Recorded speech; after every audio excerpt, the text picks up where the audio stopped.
त्यक्त्वा सुदुस्त्यज्य सुरेप्सितराज्यलक्ष्मीं धर्मीष्ट आर्यवचसा यद्गादरण्यं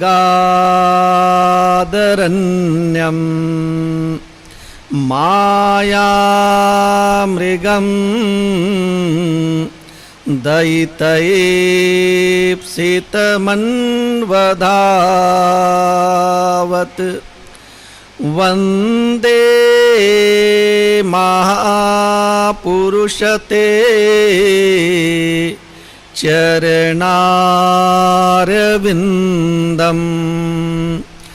वन्दे महापुरुषते चरणारविन्दम्।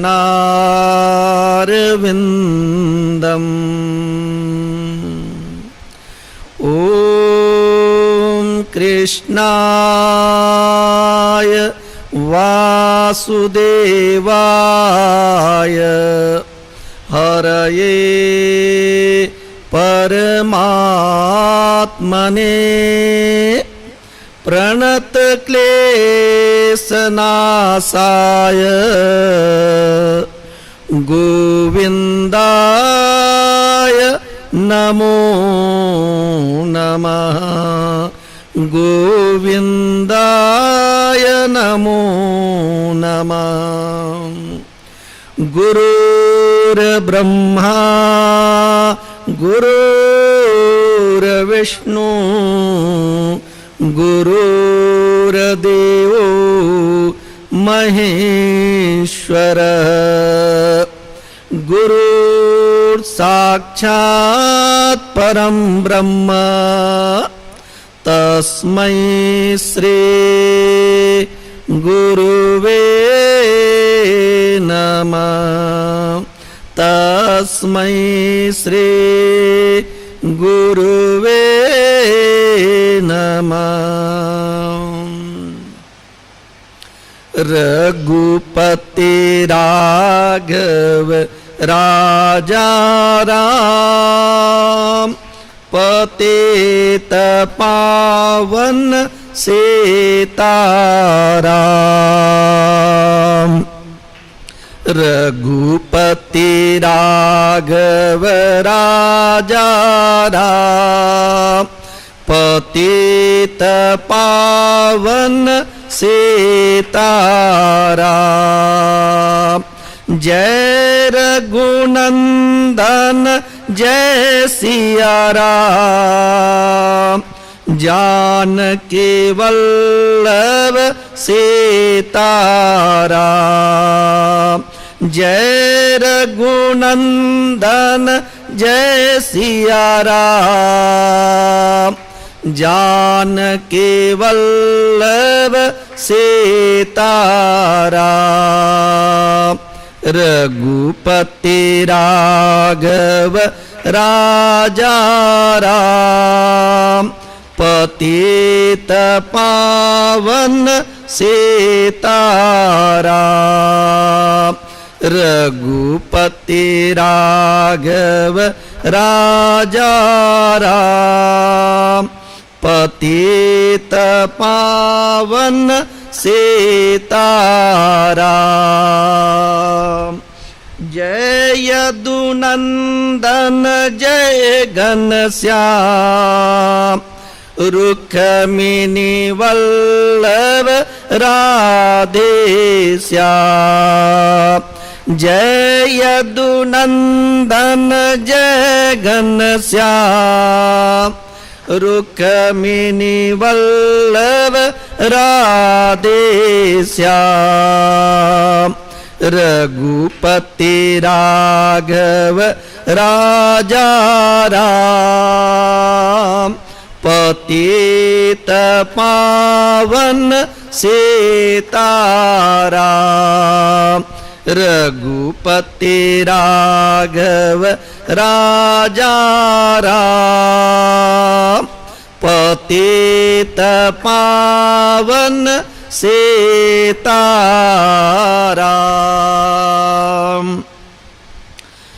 बोलिए श्री कृष्णचंद्र भगवान की जय, सद्गुरुदेव भगवान की जय। ओम नमः पार्वती पतये, हर हर महादेव। गुरु गंगेश्वर वेदधाम के परमाध्यक्ष परम पूज्य महामंडलेश्वर महाराज जी, श्रद्धेय स्वामी उमेश्वरानंद जी महाराज, समूह उपस्थित श्रद्धावान भगवत कृपा से अनुग्रहित भगवत कृपा के रसिक श्रोतावृंद, भगवान श्री कृष्ण अब उन भक्तों के संबंध में बतला रहे हैं जो भगवान के लिए ही कर्म करते हैं, भगवत परायण रहने वाले हैं और सब आश्रयों को छोड़ करके एकमात्र प्रभु के आश्रय में रह करके भगवान के गुणों का, भगवान की लीला का चिंतन करते हुए जो उपासना करते हैं उनका उद्धार भगवान स्वयं करते हैं।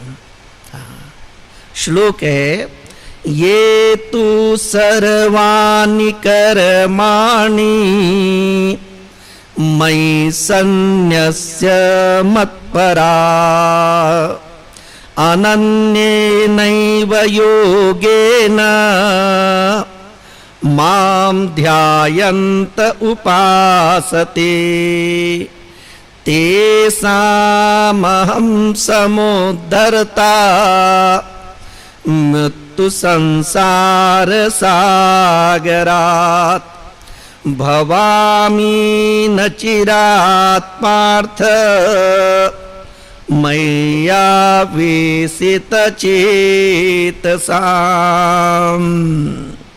इसके पूर्व अक्षर अव्यक्त ब्रह्म की उपासक के संबंध में बतलाए गए कि वे भगवान को ही प्राप्त करते हैं। अब बतला रहे जो भगवान का ही आश्रय लेकर के भगवान के लिए ही कर्म करते हैं, सब कर्मों को भगवान के निमित्त करते हैं, अर्थात अपने संपूर्ण कर्मों का भगवान को अर्पण कर देते हैं, अन्य आश्रयों का त्याग करके एकमात्र भगवान के ही आश्रय में रहते हैं तथा भगवान के गुण का, भगवान की लीला का, भगवान के जो है नामों का स्मरण करते हुए जो उपासना करते हैं, ऐसे जो भक्त हैं उनका भगवान जो है अति शीघ्र या जो मृत्यु रूपी संसार सागर है उनसे जो है उद्धार करते हैं। तो इसके पूर्व भी हम लोगों ने इस विषय पर विचार कर चुके हैं। गीता के 11वें अध्याय के अंतिम श्लोक में 3 बातें कही गई थी। एक है मत कर्म कृत, दूसरा है मत परमः और तीसरा जो है मद भक्तः। यहाँ उन्हीं बातों को बतला रहे हैं। यहाँ कहते कि जो अपने संपूर्ण कर्मों को मुझ में अर्पित कर देते हैं। दूसरी बात बतलाते हैं कि जो मेरे परायण हैं। तीसरी बात बतलाते हैं जो अनन्य योग से मेरी जो है उपासना करते हैं, अर्थात अन्य आश्रयों का पूर्ण रूपेण त्याग करके एकमात्र भगवान के ही आश्रय में रह करके भगवान का जो ध्यान करते हैं, ऐसे भक्त की यहाँ पर चर्चा है। तो मनुष्य जीवन भर कर्म करता है और अध्यात्म की दृष्टि से, परमार्थ की दृष्टि से जब तक उसके कर्म भगवत संबंधी ना हो तब तक वे कर्म कितने भी जो है उत्कृष्ट स्तर के हों, लेकिन उसमें दोष भी रहेंगे और वह संसार सागर से मुक्ति कराने वाला होने वाला नहीं है। तो अपने लौकिक कर्म तथा जो वैदिक कर्म, सब कर्मों को भगवान को अर्पित कर देना है।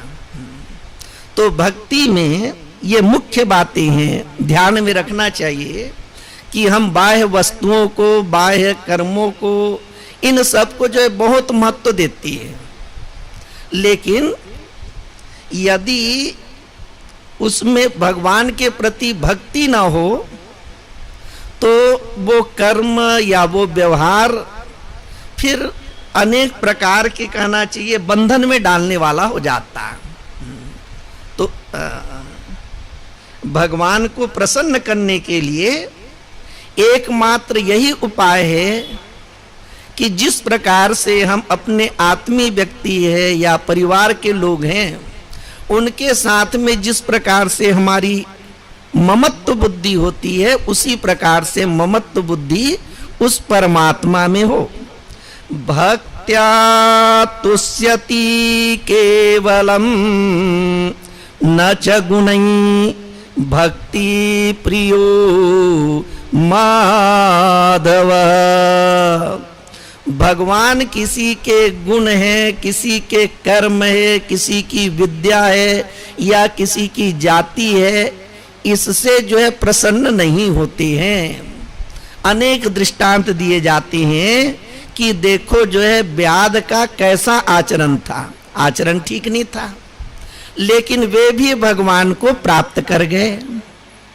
अन्य ज्ञान के संबंध में विचार करते हैं कि थोड़ी आयु ज्यादा होगी तब वो समझदार होगा, लेकिन ध्रुव की आयु अल्प थी और उन्होंने भगवान को प्राप्त कर गए। विद्या प्राप्त करेंगे तब जो है भगवान की प्राप्ति होगी, तो अनेक ग्रंथों का अध्ययन भी करते हैं और शास्त्र ज्ञान का जो है हम लोग तिरस्कार नहीं करते, उसकी आवश्यकता है, परोक्ष ज्ञान को मानते हैं। परोक्ष ज्ञान के बाद में फिर अपरोक्ष ज्ञान है, लेकिन इन शास्त्र के ज्ञान से वह व्यक्ति सम्यक रूप से निश्चय कर ले कि मेरा लक्ष्य यह है और उस लक्ष्य को प्राप्त करने के लिए मुझे यह करना है, बस इतना ही है। समस्त शास्त्रों के द्वारा वह निश्चय कर ले कि परमात्मा ही एकमात्र प्राप्तव्य है। आत्मा व अरे द्रष्टव्य, श्रोतव्यो, मंतव्यो, निदिध्यासितव्य। ये मानव शरीर जो मिला है, इस मानव शरीर में जो है प्राप्तव्य क्या है, द्रष्टव्य क्या है, तो एकमात्र जो है परमात्मा ही प्राप्त करने योग्य है। और अन्य जो कुछ भी जो है लौकिक व्यवहार के लिए करते हैं, वो तो करना ही, उसका कोई निषेध किया नहीं जाता, उसके लिए कोई जो है विशेष ज्ञान देने की जरूरत नहीं है, वो तो सब करते ही रहते हैं। तो एकमात्र परमात्मा ही प्राप्त करने योग्य है। उसके लिए क्या करना चाहिए, तो प्रथम साधन जो है वह श्रवण है, दूसरा साधन जो है मनन है, तीसरा साधन जो है वह भगवान का निदिध्यासन रूपी ध्यान है। अब यह जो भक्ति के प्रसंग में हम लोग विचार कर रहे हैं, तो भगवत प्राप्ति के लिए यहाँ पर 3 साधन बतला रहे हैं, और यहाँ पर कहना चाहिए ध्यान भी है तो 4 हो जाते हैं।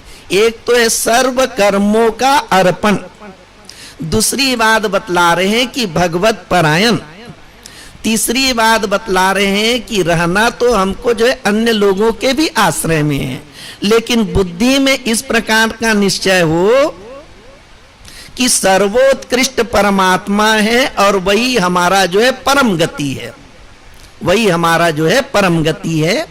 उसके बाद में कहते हैं अन्य आश्रयों को त्याग करके उसके आश्रय में रहना है। किससे त्याग कर दिए, बुद्धि से त्याग कर दिए, और भगवान के गुण आदि लीला का जो है चिंतन करना है।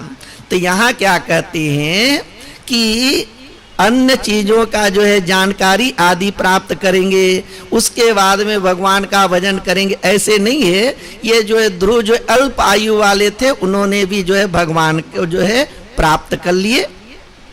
इसी प्रकार से धन संपत्ति होगी तो फिर बहुत सुंदर सुंदर कहना चाहिए, या जो है बड़े बड़े कार्य करेंगे, अथवा जो है वैदिक जो यज्ञ आदि करेंगे, तब भगवान की प्राप्ति होगी। तो निर्धन सुदामा ने भी भगवान को प्राप्त कर लिए।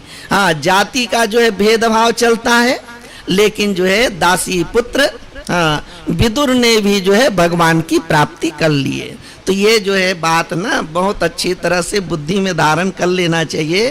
भक्त्या तुष्यति केवलम न च गुणै भक्ति प्रियो माधव। जब ऐसे गुणवान लोगों को देखते हैं, अच्छे व्यक्तित्व वाले को देखते हैं, तो लौकिक दृष्टि से निश्चित रूप से वे श्रेष्ठ हैं, लेकिन जो है परमार्थ दृष्टि से, भगवत दृष्टि से देखेंगे तो एकमात्र वही जो है भगवान को प्राप्त करता है जिसके हृदय में भगवान के प्रति जो है भक्ति हो। मानव एक भगति करनाता। हाँ, भगवान के साथ में जो है वो रिश्ता कौन सा है, किसके द्वारा व्यक्ति जो है भगवान के साथ में जुड़ता है, तो भक्ति के साथ में ही जो है परमात्मा के साथ में वो जुड़ता है। तो ये जो प्रसंग है, सर्वाणि कर्माणि मयि सन्न्यस्य, संपूर्ण कर्मों को भगवान को अर्पण कर देना है। हाँ, अब सबसे बड़े जो आदर्श है ना, वे जो है हनुमान जी हैं। हनुमान जी का चरित्र कैसा है, तो वे एकमात्र प्रभु के लिए ही कार्य करते हैं। राम काज किन्ने बिनु मोहि कहाँ विश्राम। रामचरितमानस में जहां से जो है हनुमान जी का परिचय प्राप्त होता है, तो हनुमान जी निरंतर जो है प्रभु के कार्य में ही संलग्न रहती हैं। और कैसा उनका जो है भाव है, जिमि अमोघ रघुपति के माना, एहि भांति चले हनुमाना।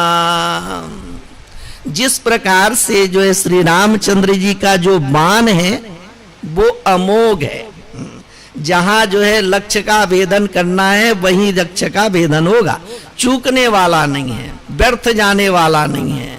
जिस प्रकार से भगवान का बाण भगवान श्री राम के द्वारा प्रेरित होकर के लक्ष्य में जो है पहुंचता है, उसी प्रकार से हनुमान जी की गति है। हाँ, वे किससे प्रेरित होकर के कार्य करते हैं, तो भगवान से ही जो है प्रेरित होकर के कार्य करते हैं।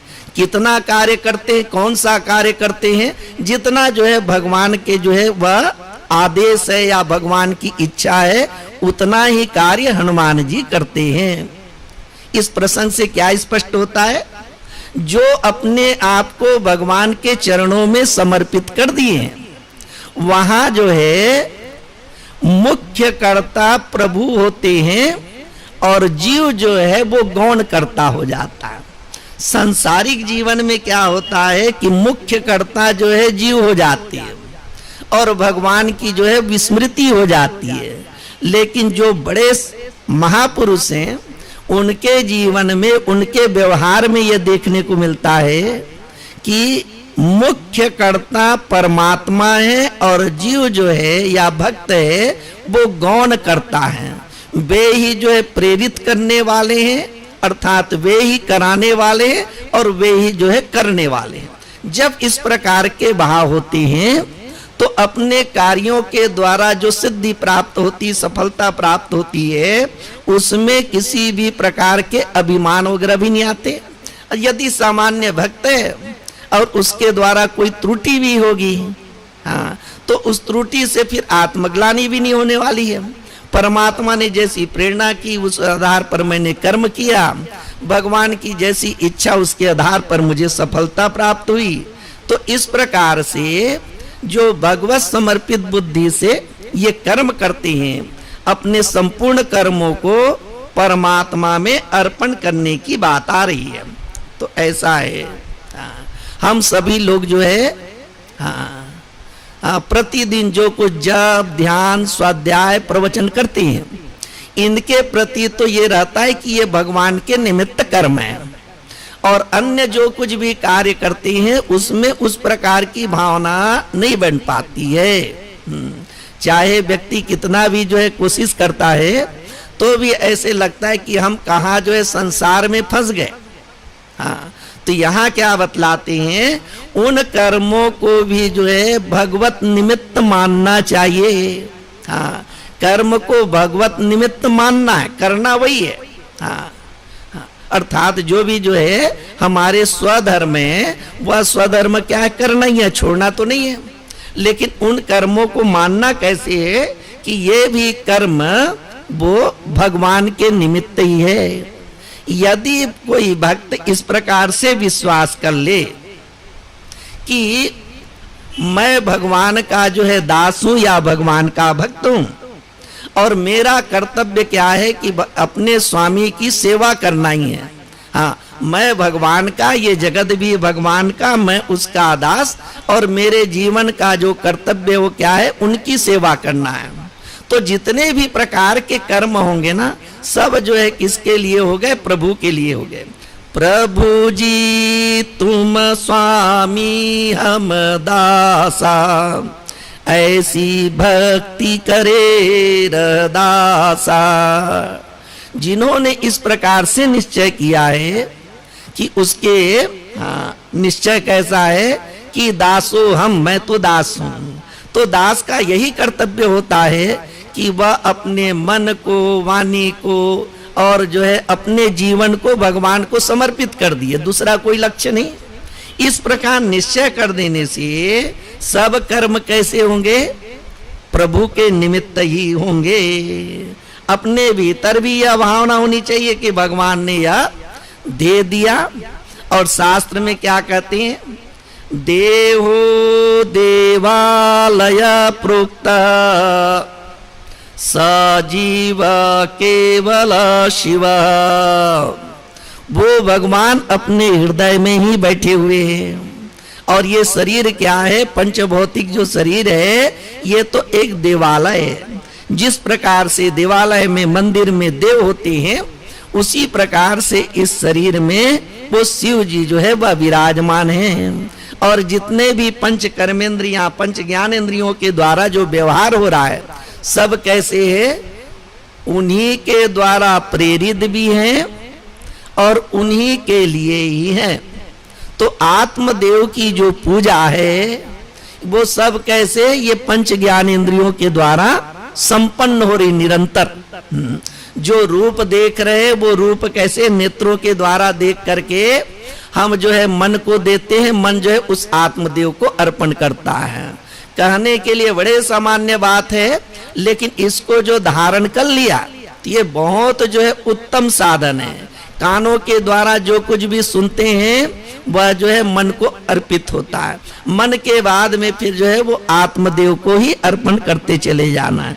इस प्रकार से जब तक जीवन है तब तक पंच ज्ञानेंद्रियों के द्वारा जो है नित्य आत्मदेव की जो है पूजा अर्चना हो रही है। हाँ, सर्वाणि कर्माणि मयि सन्न्यस्य, सब कर्मों को जो है उस परमात्मा में अर्पण कर देना है। अब भक्ति क्या है, हाँ, एक तो लोग जो है भगवान की जो है पूजा पाठ आदि करते हैं किसी फल की प्राप्ति के लिए, अपनी कामना की पूर्ति के लिए। विचार करेंगे तो ऐसा है कि वो अभी भक्त बना नहीं है। हाँ, जो सकाम भाव से भगवान की पूजा पाठ करते हैं ना, और जो है उसके फल प्राप्ति हो गई तो छोड़ भी दिए, नहीं प्राप्ति हुई तो भी छोड़ दिए, ऐसे को भक्त कोटि में नहीं लिया जाता है। हाँ, तो भक्त तो वह है जो निरंतर भगवान की जो है पूजा अर्चना कर रहे हैं। जब संसार में इस प्रकार की विपरीत परिस्थितियां आ जाती है, तब भले वो भगवान से प्रार्थना करे कि आप मेरी रक्षा करो, अथवा जो है आप मेरे इस अभाव को दूर करो, वो क्षणिक होता है।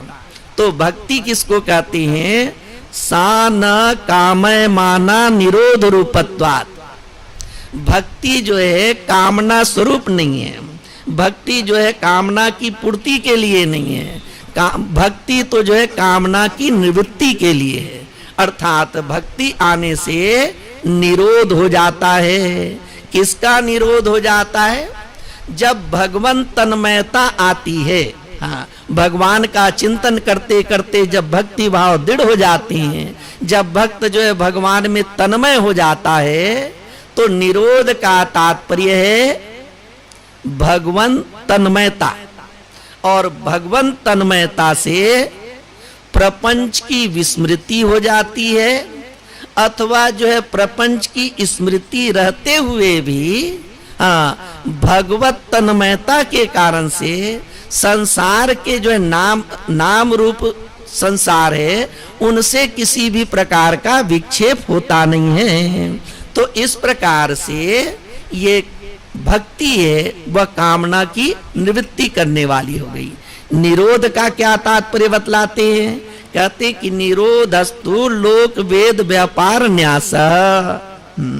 ये लौकिक कर्म है और वैदिक कर्म है, इन कर्मों को जो है भगवान को अर्पण कर देना ही निरोध है, लौकिक कर्मों को भी और वैदिक कर्मों को भी। हाँ, तो ऐसे तो इसका व्यापक रूप से ये कहे जाते हैं कि ब्राह्मण वैदिक रूप से जिन ग्रंथों का अध्ययन करके यज्ञ आदि कर्म करके जो फल प्राप्त करते हैं, क्षत्रिय जो है राज्य की रक्षा के लिए जो कार्य करते हैं, एक वैश्य जो है व्यवसाय करके धनोपार्जन करते हैं, और शूद्र सेवा करके जो है समाज की सेवा करते हैं, यदि ये सब जो है भगवत समर्पित बुद्धि से कहे जाए तो इन चारों को कोई अलग अलग फल की प्राप्ति नहीं होगी।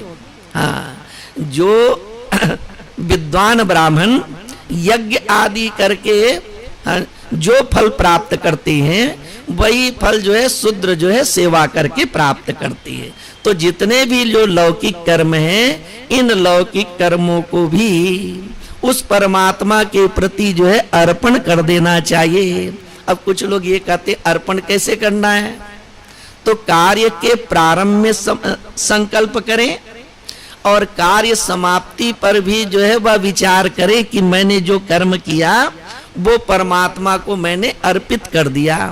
अथवा जिसकी भक्ति दृढ़ है, वे तो प्रारंभ में भी और कार्य करते हुए भी और कर्म समाप्ति पर भी वे जो है तीनों ही अवस्थाओं में ये अनुभव करते हैं कि ये जो कर्म मैंने किया वो परमात्मा के लिए है। इसमें विभाग भी किए जाते हैं। कोई लौकिक कर्म उसको कहते हैं जो अपने लिए कर रहे हैं, अर्थात स्वार्थ पूर्ति के लिए, रोटी कपड़ा मकान के लिए, अपने लिए और अपने परिवार के, ये लौकिक कर्म हो गए। धर्म किसको कहते हैं? धर्म उसको कहते हैं जिसमें जो है कर्तव्य भावना है, शास्त्रों में ये बात कही गई है और हम जो है इस कारण से ऐसे कर रहे हैं, तो ये क्या हो गए? इन कर्मों में धर्म हो गए। और इसी को क्या कहते हैं कि कोई जो है देवता आदि की आराधना करते हैं और इस कारण से करते हैं कि इसके करने से जगत में सुख शांति होगी या वर्षा की प्राप्ति होगी, इस प्रकार करते हैं।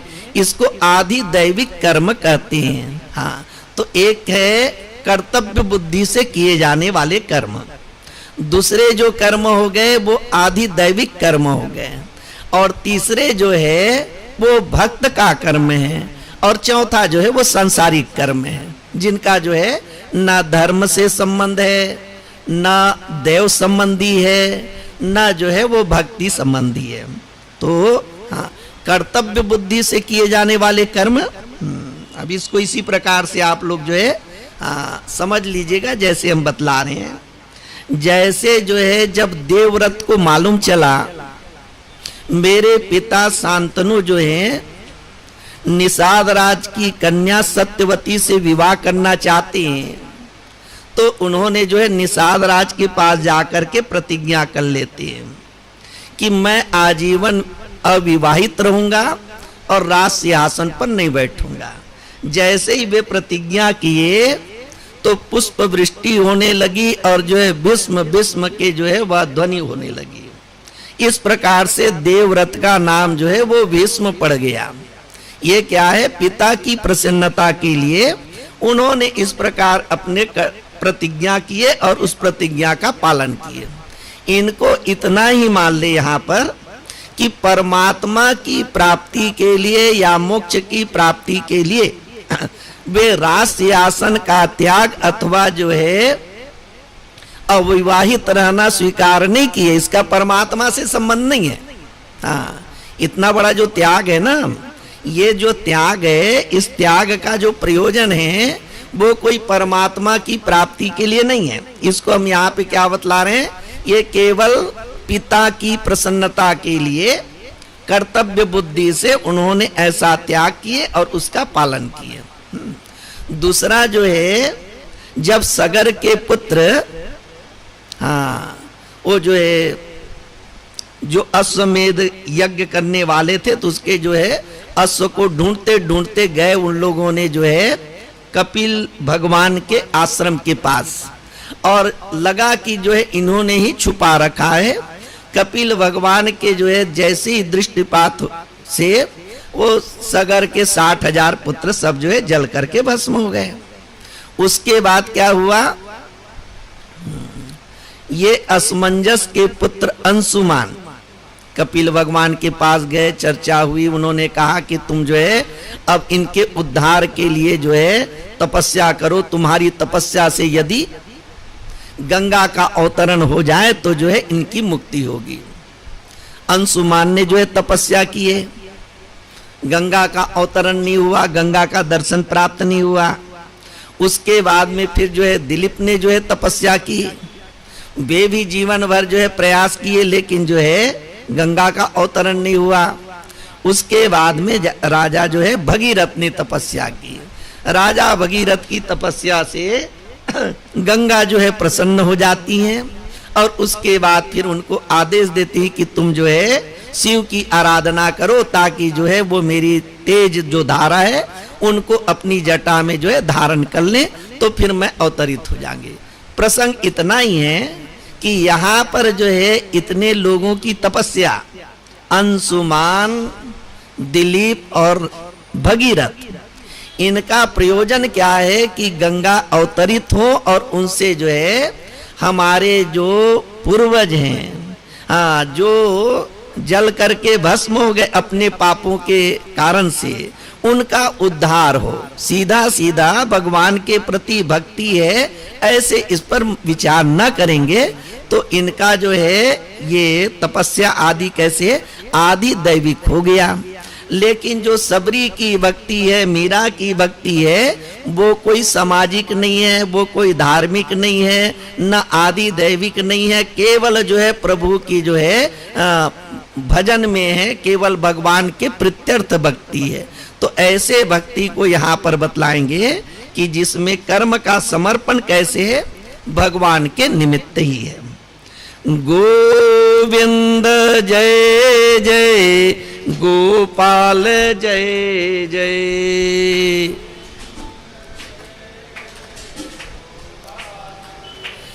गोविंद जय जय, गोपाल जय जय, गोविंद जय जय, गोपाल जय जय,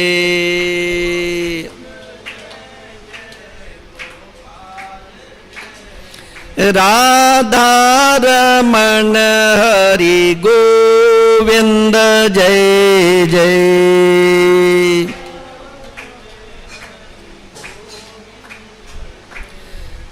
गोविंद जय जय, गोपाल जय जय,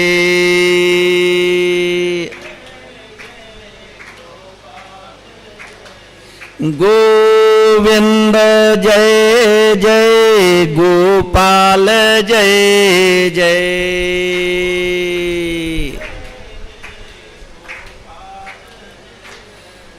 राधा रमण हरि गोविंद जय जय,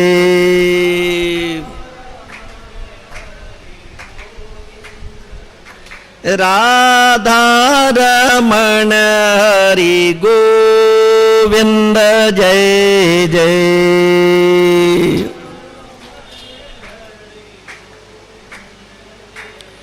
बोलिए श्री कृष्ण चंद्र भगवान की जय।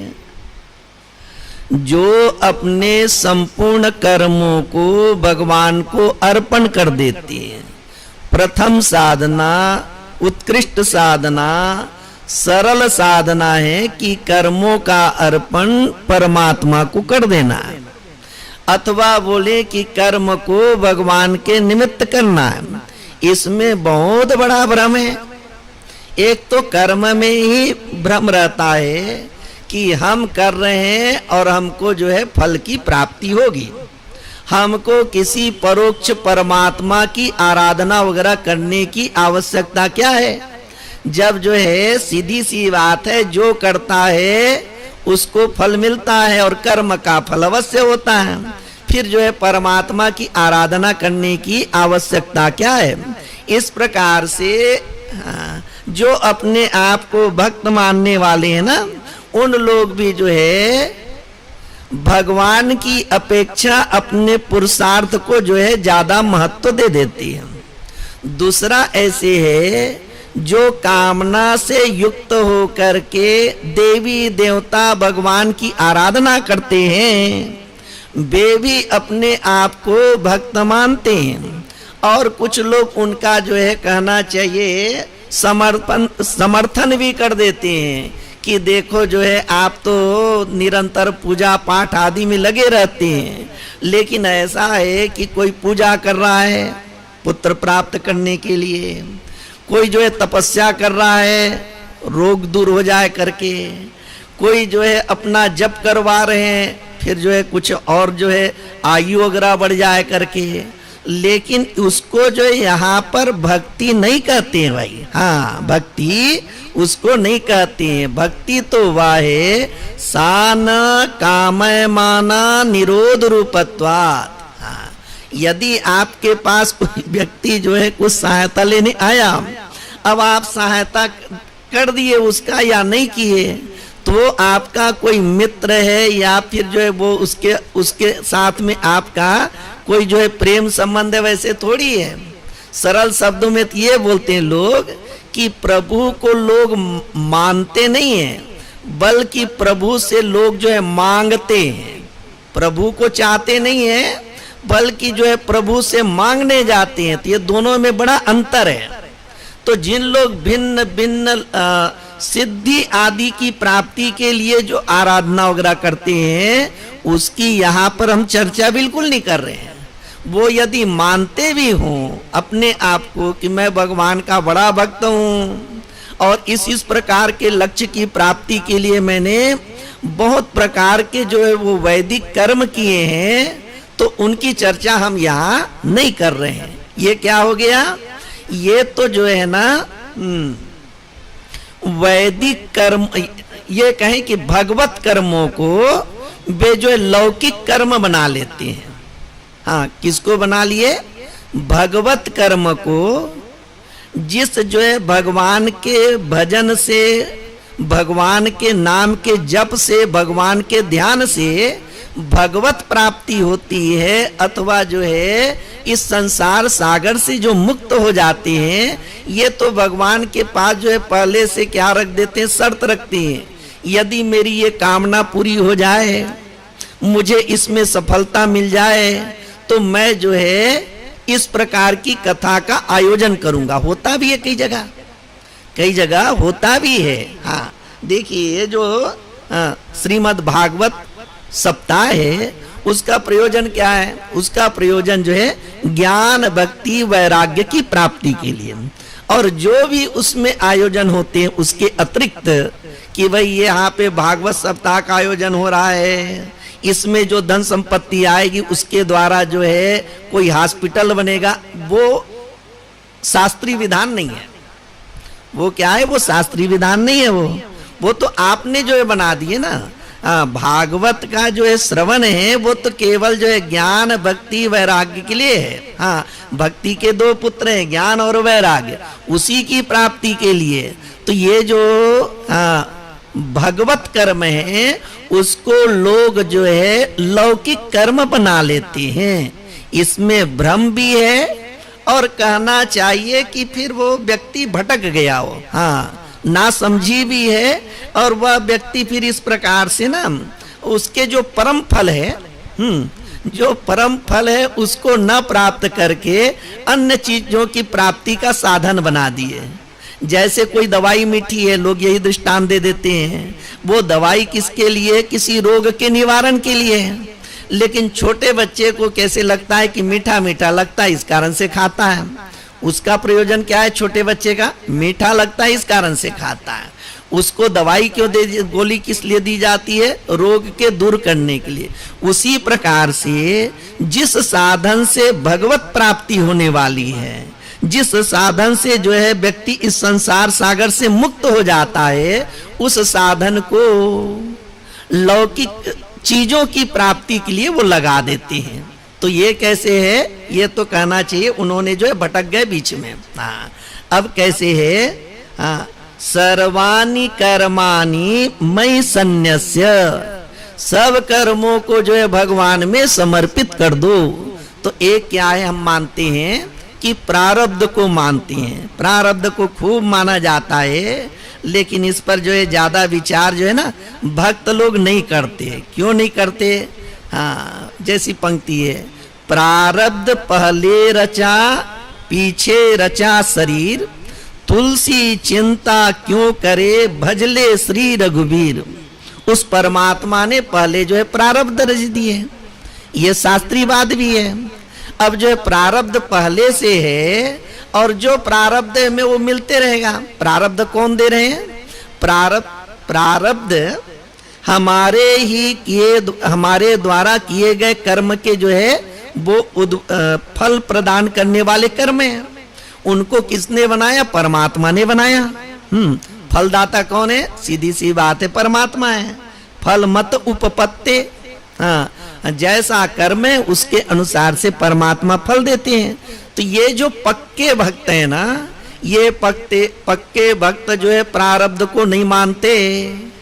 प्रारब्ध को नहीं मानते मतलब प्रारब्ध के अनुसार से हमको फल मिल रहा ऐसे नहीं मानते। हमको जो मिल रहा है वो तो जो हमारे जो आराध्य देव हैं वे ही हमको फल प्रदान कर रहे हैं। तो यह जो मुझे शरीर प्राप्त हुआ है परमात्मा की जैसी इच्छा। और इस बात को कैसे मानेंगे? अनादि काल से अनेक प्रकार के शरीर धारण करते गए और अनेक प्रकार के कर्म करते गए, तो इसमें जो है अनंत जो है पुण्य भी है, अनंत पाप भी है। अब उसमें से कुछ को जो है भगवान ने जो है वो पुण्य पाप को लेकर के हमको जो है ये मानव शरीर दिए हैं। हाँ, तो ये मानव शरीर जो मिला है उसमें अपना कोई जो है कर्म की प्रधानता ऐसे मानना भी कोई समझदारी नहीं है। परमात्मा की जैसी इच्छा हुई वैसे शरीर मिला, वैसे जो है समाज मिला, वैसे परिवार मिला, वैसी बुद्धि प्राप्त हुई। तो ये जो भक्त है वो तो प्रारब्ध को मानता नहीं। इसका तात्पर्य क्या हो गया कि कर्म की ओर दृष्टि नहीं है बल्कि जो है परमात्मा की ओर दृष्टि है। अब जब वो व्यक्ति जो है भक्त कर्म करता है तो जीव जो है अल्पज्ञ है, अल्प शक्ति वाला है, उससे जो है त्रुटियां होगी, गलती भी होगी। फिर जीवन में कुछ जो है विपरीत परिस्थितियां आती है। फिर जो है लोग क्या बोलते हैं कि इसके लिए प्रायश्चित कर्म कर लो। तो बहुत से लोग जो है प्रायश्चित कर्म भी करते हैं, हाँ, तीर्थों में जा करके बड़े बड़े जो है प्रायश्चित कर्म करते हैं। लेकिन ये भक्त जो है प्रायश्चित कर्म नहीं करता है। क्यों नहीं करता है? भक्ति में ही वो शक्ति है कि जो कुछ भी गलतियां होगी उन सब गलतियों का जो है निराकरण भक्ति के द्वारा हो जाता है। तो उसको अलग से जो है प्रायश्चित कर्म करने की आवश्यकता नहीं है। ये सबके लिए है। जो आप जो है प्रतिदिन जिसकी आराधना कर रहे हैं, जिस मंत्र का जप कर रहे हैं, जिस भगवान की लीला का चिंतन कर रहे हैं, वो कैसे है? सर्वज्ञ है, सर्वशक्तिमान है, परम कृपालु है। उनको छोड़ करके अन्यत्र जो है पूजा उपासना आदि करना वो एक प्रकार से भ्रम ही है वो। हाँ, तो भक्त है वो कोई प्रायश्चित कर्म नहीं करता है। अपने भजन को बढ़ा दो, अपने भजन को बढ़ा दे और निष्ठा के द्वारा करे। तो इस प्रकार प्रारब्ध कर्म को भी भगवत समर्पित बुद्धि से, क्रियमान जो कर्म है उनको भी भगवत समर्पित बुद्धि से वो करते हैं। और इस प्रकार जो करने वाले हैं उनके क्या हो जाते हैं, ये तो भगवान के नाम की महिमा है, भगवान की स्मरण की महिमा है। नाम संकीर्तनम यस्य सर्व पाप प्रणाशनम प्रणामो दुख समन तम नमामि हरिम परम। भगवान के नाम संकीर्तन में, भगवान में जो है अपने आप को आत्म निवेदन करने में वो इतनी आस्था होनी चाहिए कि मैं भगवान के जो है नाम संकीर्तन करता हूं तो मेरे सारे जो है वो पाप जो है नष्ट हो जाएंगे। उनको श्रद्धा भक्ति से और ज्यादा करने की जो है चेष्टा करनी चाहिए। दूसरी बात है, प्रणाम का तात्पर्य होता है अपने परिच्छिन्न, अपने सीमित अहम को, अहंकार को परमात्मा में जो है वो लीन कर देना, समर्पण कर देना। जिस प्रकार से गंगा नदी बहते बहते जो है सागर में मिल जाती है, सागर में मिलने के बाद में गंगा का कोई जो है पृथक अस्तित्व नहीं रहता है, न उसका नाम रहता है न उसका आकार रहता है, वो तो जो है सागर रूप हो गई। उसी प्रकार से प्रणाम का यही जो है तात्पर्य है, जहां भी हम प्रणाम करते हैं तो वहां अपने क्षुद्ध अहंकार को, अल्प जो है अहंकार को, सीमित जो है अहमता को, वो जो है अपरिच्छिन्न जो सत्ता है उसमें हम अपने आप को क्या कर देते हैं, लीन कर देते, समर्पित कर देते हैं। तो ऐसे जो परमात्मा के साथ में जब जो है संबंध होता है तो वहां दुख का जो है अवकाश ही नहीं, दुख की निवृत्ति हो जाती है। तो ये हो गए जो है कर्म का समर्पण। फिर उसके बाद है मत परा, वो भगवान के आश्रय में रहता है। कैसे आश्रय में रहता है? संसार में भिन्न भिन्न प्रकार के हम आश्रय ग्रहण करते रहते हैं और हम जानते भी हैं कि ये आश्रय जो है स्थायी नहीं है। भगवान का आश्रय कैसा है? वही सर्वोत्कृष्ट है और वही हमारे जो है परम गति है। वही कैसे परम गति है, अर्थात मृत्यु के पश्चात भी हमें जो है उसी के ही आश्रय में रहना है। ऐसा निश्चय करके भगवान के आश्रय में रहना। अब ऐसा है, एक बार ना धृतराष्ट्र ने जो है अपने सचिव संजय को जो है भगवान श्री कृष्ण के पास भेजे। संजय तुम जो है कृष्ण के पास जाना और कहना कि ये जो विवाद चल रहा है हस्तिनापुर को लेकर के, ये तो हमारा जो है आपसी मामला है, इसमें जो है कृष्ण को बीच में नहीं आना चाहिए। महाभारत ग्रंथ में संजय एक ऐसा पात्र है जिसका आदर पांडव लोग भी करते हैं और कौरव के पक्ष में तो जो है वे धृतराष्ट्र के सचिव हैं और जो है संजय के माध्यम से ही धृतराष्ट्र ने जो है गीता का उपदेश भी श्रवण किए और महाभारत में होने वाले विभिन्न जो है घटनाओं को भी उन्होंने जो सुना भी। तो संजय एक ऐसा पात्र है जिसका दोनों पक्षों में आदर है। संजय आए भगवान श्री कृष्ण के पास और भगवान श्री कृष्ण से उन्होंने कहा कि धृतराष्ट्र का ऐसा मत है कि यह जो राज्य संबंधी बातें हैं ये तो कौरव पांडव के मध्य की बातें हैं, इसमें आपको नहीं आना चाहिए। भगवान श्री कृष्ण क्या कहती हैं कि संजय तुम जाकर के धृतराष्ट्र से कह देना, क्या कह देना, एकम सत्वम द्विधा स्थितम, एक परम सत्य है, वही जो है इस समय जो है कृष्ण और अर्जुन के रूप में दो भागों में जो है वह व्यक्त है। इस प्रकार से अर्जुन का भी चरित्र ऐसा है ना कि उन्होंने जो है कभी भगवान श्री कृष्ण का आश्रय छोड़े नहीं। जब भी आप गीता का अध्ययन करें या फिर अन्य जो है भगवान श्री कृष्ण से संबंधित आप जो है कथा आदि का श्रवण करें, तो जो है भगवान के भक्त हैं उनमें विशेषता क्या दिखाई देती है कि निरंतर जो है भगवान की सन्निधि में है।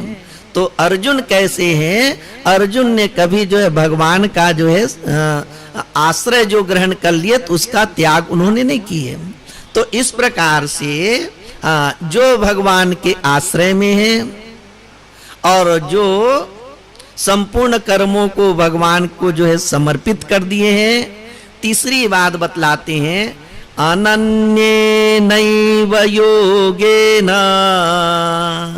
योग शब्द आ गया, मतलब यहाँ पे कौन सा योग बतलाते हैं? अनन्य योग। तो अनन्यता का तात्पर्य भक्ति सूत्र में बतलाते हैं अन्याश्रयानाम त्यागो अनन्यता। आप बुद्धि से जो है अन्य सभी का आश्रय छोड़ करके एकमात्र जो है भगवान के ही आश्रय में रहना है। और उसके बाद में माम ध्यायंत उपासते, उस भगवान का जो है चिंतन करना है। चिंतन कैसे है? कोई जप से जो है भगवान का चिंतन करते हैं, भगवान के भिन्न भिन्न जो है नाम है जो मंगलकारी हैं, उन नामों के द्वारा भगवान का चिंतन करते हैं, भगवान की लीला के द्वारा चिंतन करते हैं, भगवान के धाम के द्वारा चिंतन करते हैं। तो ये जो है भक्ति मार्ग ऐसा है जिसमें चित्त में भगवान के लीला धाम आदि को जो है स्मरण करना, धारण करना जो है वो सरल हो जाता है। गोपियां क्या कहती हैं? जयति तेधिकं जन्मना व्रज श्रयत इंदिरा शश्वदत्रयी। ये धाम की महिमा है।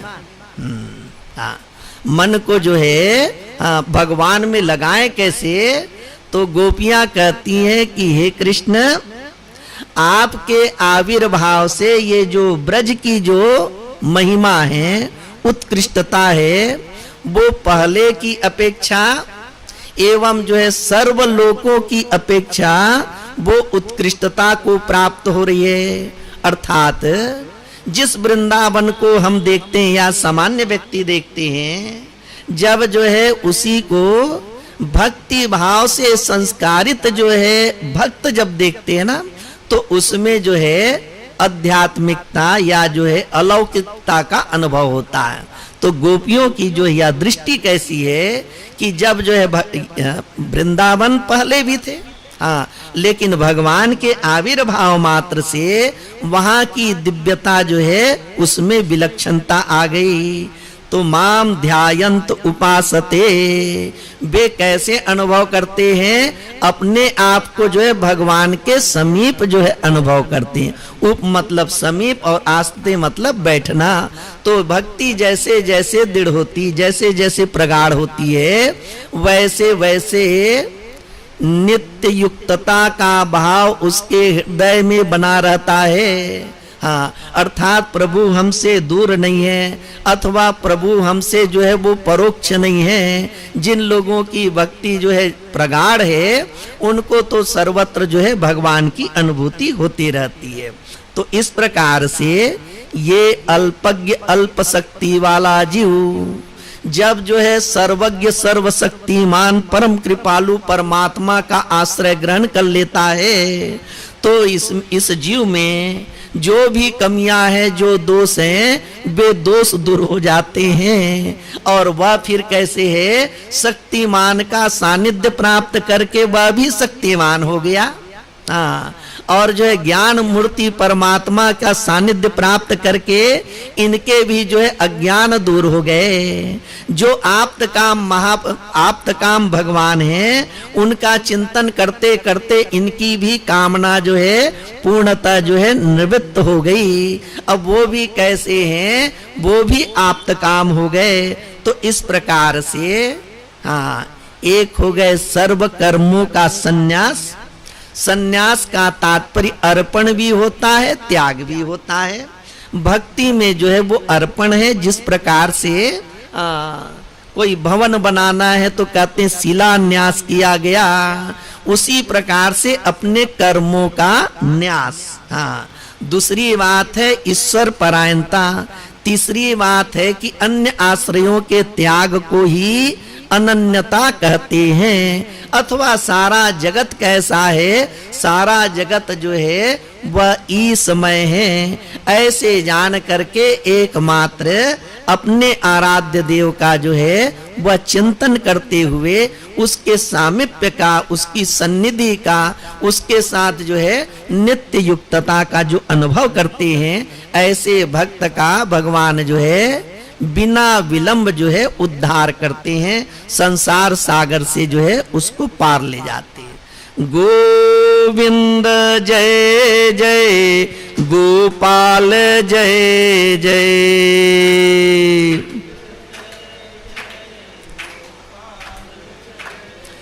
गोविंद जय जय, गोपाल जय जय।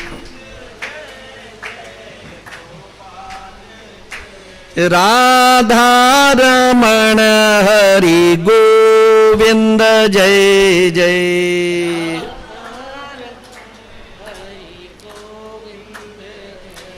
राधा रमण हरि गोविंद जय जय। बोलिए श्री कृष्ण चंद्र भगवान की जय। ओम नमः पार्वती पतये, हर हर महादेव। ओम ओम जय जगदीश हरे, समझो दीननाथ हरे, भक्तजनों के संकट दास जनों के हो गढ़वंशी वाला दूर करे। ओम जय जगदीश हरे, प्रभु जो दया दे पलक भगवान से मन का सुख संपत्ति करे। आभि श्याम सुंदर करे, आभि कष्ट मिटे तन। जगदीश हरे प्रभु माता पिता तुम मेरे शरण पर मैं किसी के, तुम बिने और न दूजा, प्रभु बिने और न दूजा, आशा करो मैं किसी के। ओम जय जगदीश हरे, प्रभु तुम पूर्ण परमात्मा, तुम अंतर्यामी पार ब्रह्म परमेश्वर, जगत पिता जगदीश्वर तुम सबके स्वामी। जय जगदीश हरे, प्रभु तुम करुणा के सागर, तुम पालन करता सम तुम रक्षा करता। मैं मूर्ख खल कामी, मैं सेवक तुम स्वामी, कृपा करो। जय जगदीश हरे, प्रभु तुम हो एक अगोचर, सबके प्राणपते, किस विध बिनु दया मैं कैसे मैं तुमको मैं कुमति। ओम जय जगदीश हरे, प्रभु दीन बंधु दुख हरता, ठाकुर तुम मेरे स्वामी रक्षक तुम मेरे। अपने शरण लगाओ उद्धार पड़ा तेरे। ओम जय जगदीश हरे, प्रभु विषय विकार मिटाओ, पाप हरो देवा स्वामी कष्ट हरो। श्रद्धा भक्ति बढ़ाओ, श्रद्धा प्रेम बढ़ाओ, संतन हरि सेवा। ओम जय जगदीश हरे, प्रभु तन मन धन हर जीवन सब कुछ है तेरा स्वामी, सब कुछ तेरा तुझको अर्पण, प्रभु जुग प्रभु को समर्पण, क्या लागे मेरा। ओम जय जगदीश हरे, प्रभु श्याम सुंदर जी की आरती जो गावे, संप्रेम सहत गावे, कहत शिवानंद स्वामी, भजते हरि हर स्वामी, वांछत फल पा। जय जगदीश हरे, ओम जय प्रभु वेद हरे, स्वामी जय प्रभु वेद हरे, ईश्वर की है वाणी ब्रह्मा पाटिक। जय प्रभु वेद हरे, प्रभु दर्शन से भयनाश है, अगणित विघ्न हरे, दुख जाबे सुख आबे जो कोई वेद पर। जय प्रभु वेद हरे, प्रभु श्रद्धा से जो श्रवण करे, नर रह भंडार भरे, स्वामी रह भंडार भरे, रिद्धि सिद्ध सुख संपद पूर्ण वेद करे। ओम जय प्रभु वेद हरे, प्रभु रख यजुषाम नाम करे, सुंदर का नाम करे, चार पदार्थ पामै, चार पदार्थ पामै जो जन ध्यान। ओम जय प्रभु वेद हरे, प्रभु सबको सब सुख आबे, भोग मोक्ष सगरे, स्वामी भोग मोक्ष सगरे, ज्ञान विज्ञान ज्ञान विज्ञान जपादिक मंगल मोद भरे। ओम जय प्रभु वेद हरे प्रभु हो बेहवन निरंतर पाठय अखंड धरे। स्वामी पाठय अखंड धरे। लक्ष्मी वासा घर में लक्ष्मी वासा घर में हर हित दान कर। जय प्रभु वेद हरे प्रभु भक्त जनों में सजी आरती। संत हरिदास करे स्वामी संत हरिदास करे। श्रोता गण सुख पामे सो हम ध्यान धरे। ओम जय प्रभु वेद हरे प्रभु वेदों की है रति जो कोई कंठ करे। स्वामी जो कोई कंठ करे। योगीश्वर गंगेश्वर सर्वानंद कर। जय प्रभु वेद हरे। ओम जय गुरु ब्रह्म ज्ञानी स्वामी जय गुरु ब्रह्म ज्ञानी। सुर नर मुनि जन सेवत ध्यान धरत ध्यान। ओम जय गुरु ब्रह्म ज्ञानी ब्रह्मा विष्णु सदा शिव भोले गुरु मूर्ति मानी। ओम जय गुरु ब्रह्म ज्ञानी सहस शारदा सेवित वेद विदित बाड़ी। ओम जय गुरु ब्रह्म ज्ञानी जीवन मरण मिटाओ अपना जन मानी। ओम जय गुरु ब्रह्म ज्ञानी दीन दयालु दाता सब सुख की खानी। ओम जय गुरु ब्रह्म ज्ञानी भेदा भेद मिटा और कतायानी। ओम जय गुरु ब्रह्म ज्ञानी गुरु जी की आरती गावे सदगुरु जी की आरती प्राणी। ओम जय गुरु ब्रह्म ज्ञानी अंत परम पद पावे अंत परम पद पावे निर्भय निर्वाणी। ओम जय गुरु ब्रह्म ज्ञानी ओम जय गुरु ब्रह्म स्वामी जय गुरु ब्रह्म ज्ञानी। सुर नर मुनि जन सेवत ध्यान धरत ध्यान। ओम जय गुरु ब्रह्म ज्ञानी विश्व में विख्यात है विश्व सर्वाणी विश्व हम खरे विश्व में हरे विश्व के खेदम कृपा दृष्टि क्षेत्रदम हृदय दर्दम छड़ाथा यस संग सुखम पूर्वम जय धीयन ध्यान जदापम नगलति। भजे प्रातस्तम श्री परम गुरु गंगेश्वरमणिहंता कारुण्यम प्रभृति सदोधार कलतम मुखाब्जय माधुर्यम लाटे तनु महाकसम गात्रम यस्या प्रकृत्यम प्रतपा। भजे प्रातस्तम श्री परम गुरु गंगेश्वरमुनि सक्त्या बाले हितम यह बीजपदम विलक्कम प्रत्यक्षम सवेलम दिव्यां दर्शमा पूर्वा भागसिद्धि किमपि संबोधेन सहज। प्रातस्तम श्री परम गुरु गंगेश्वर मुनि प्रभाते हो वेदर्नासं प्रकुरुते तथा सायं शास्त्रा पायति च सदैव श्रीजन भगवन्तं मुनिवरं। भजे प्रातस्तं श्री परम गुरु गंगेश्वर मुनि यस्मिन्नस्ति सद्भिः पीडा हि प्रदन्नवासे आदेश योगदवि परम दान्ति शान्ति मनश्चर शान्तिश्च सहजा। भजे प्रातस्तं श्री परम गुरु गंगेश्वर मुनि वसन्ते मे वेदा षड्युक्ता युगरसीयदीयं वेदोस्तं सर्वगुरु समानं जविदनं यदीया सदबाड़ी हर गुण सम वितरति। भजे प्रातस्तं श्री परम गुरु गंगेश्वर मुनि सुवेना मंत्रे स प्रतिपदमहो कृष्णपर्गम। नवार्थम संदस्याभ्यतनुशुभम कर्म भुवया उदासीना स्वामी प्रबलममलं पापदलरं। भजे प्रातस्तं श्री परम गुरु गंगेश्वर मुनिं प्रातःप्रदोषमे चेस्तु भक्त्या गंगेश्वराष्टकमदं शृणुयात् पठेद्वा यद्वाञ्छितं जलपदे गुरु सत्कृपाता। कल्पाद्रेस्तवराजे सहस्रतिप्रशांसी स्वामी गंगेश्वरं होरं मंजुलं गहते त्वा। जयपुरपुरवासी कंकरो पावैसा कभी नवल किशोरा सांजलस्तास्तवीति यत्कृपा कड़मासादस्तवोयं गुम्फितो मया आनन्दगन्न गोविन्दा स प्रभु सम्प्रसीददातः। गुरु ब्रह्मा गुरु विष्णु गुरु देव महेश्वरा गुरु साक्षात् परब्रह्म तस्मै श्री गुरुवे नमः। श्री गुरु चरण सरोज रज निज मन मुकुर सुधा भरण रघुबल विमल सोचोदायक फलजार बुद्धि धनु जानकी सुमरं पवन कुमार बलभद्र विद्यादेव मोहि हरं कलेश विकार। सियापति राम जय जय राम मेरे प्रभु राम जय जय राम। जय हनुमान ज्ञान गुण सागर जय कपीस्तु लोक उजागर रामदूते तुलित बलधामा अंजनी पुत्र पवन सुत नामा महावीर विक्रम बजरंगी कुमद निवार सुमद के संगे कुंजन राम्र सुवेशा कानल कुंडल कुंजित के साहत बजय ध्वजा विराजे कानय मोचने ओसाज शंकर सून के श्रीनंदन तेज प्रताप महा जगवंदन विद्यावान गुण चतुर राम काज करबे को आतुर पहुँचरे सुनबे को रसिया राम लखन सीता मन बसिया। सूक्ष्म रूप धरि सिंह दिखावा विकट रूप धरि लंक जरावा भीम रूप धरि सुर संहारे रामचंद्र जी काज सवारे।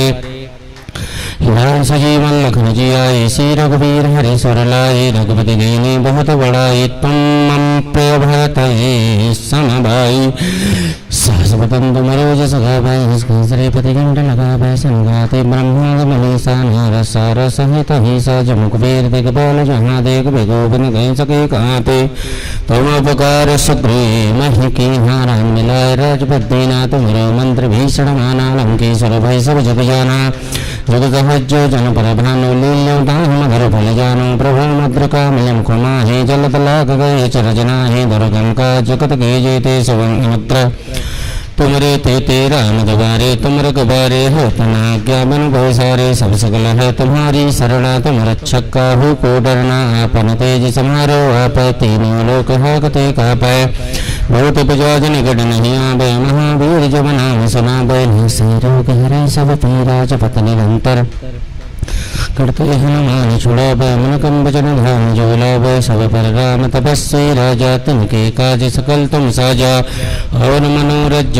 को लाभे सोई मच्ची बन फल पावे चारों युग प्रताप तुम्हारा है प्रसिद्ध जगत उजियारा साधु संत के तुम रखबारे सुन गंधा राम दुलारे अष्ट सिद्ध नानद के दाता असवर दीन जान की माता राम रसायन तुम रे पासा सदा रहो रघुपति की दासा तुम्हारे भजन नाम चिकपा में जन्म जन्म के दुख बिसरा में अंत काल रघुबर पुर जाई जहाँ जन्म हर भक्त कहाई और देवता चित्तन हरहि हनुमत से ही सर्व सुख करहि संकट कटे मिटाए सब भीरा जो सुमरे हनुमत बल बीरा जय जय जय हनुमान गुसा करम गुरुदेव विघ्नाई जो सतबार पाठ कर कोई छोटे बंदे महासुख होई जो ये पढ़ हनुमान चालीसा होए सिद्ध साकी तुलसीदास सदा हर चेरा की जना देवा पंतना संकट हरणा मंगल मूर्त रूपा राम लखन सीता हृदय बसौ सर्वोप सियापति राम जय जय राम हरे प्रभु राम जय जय राम लाल देह लाली लसै लाल लंगोर भज देह दानंदन जय जय गवसूर सियापति राम जय जय राम मेरे प्रभु राम जय जय राम मेरा प्रणाम सीताराम करो कल्याण जय हनुमान। प्रेम से बोले गणपति गजानन भगवान की, लक्ष्मी नारायण भगवान की, वेद भगवान की, बाल कृष्णलाल की, उमापति महादेव की, राजा रामचंद्र भगवान की, राधा कृष्ण भगवान की, हनुमान जी महाराज की, अम्बे मात की, परम झूलेलाल भगवान की, वृंदावन बिहारी लाल की, बाकी बिहारी लाल की, सदगुरुदेव भगवान की, गंगा मैया की, यमुने महारानी की, भक्ति महारानी की, धर्म की, अधर्म का, प्राणियों में विश्व का, गौ माता की, गुरु गंगेश्वर वेद धाम की, संध्या आरती की, आज की आनंद की। जय जय श्री राधे, जय जय श्री राधे, जय जय श्री राधे। श्याम नमः पार्वती पतये हर हर महादेव।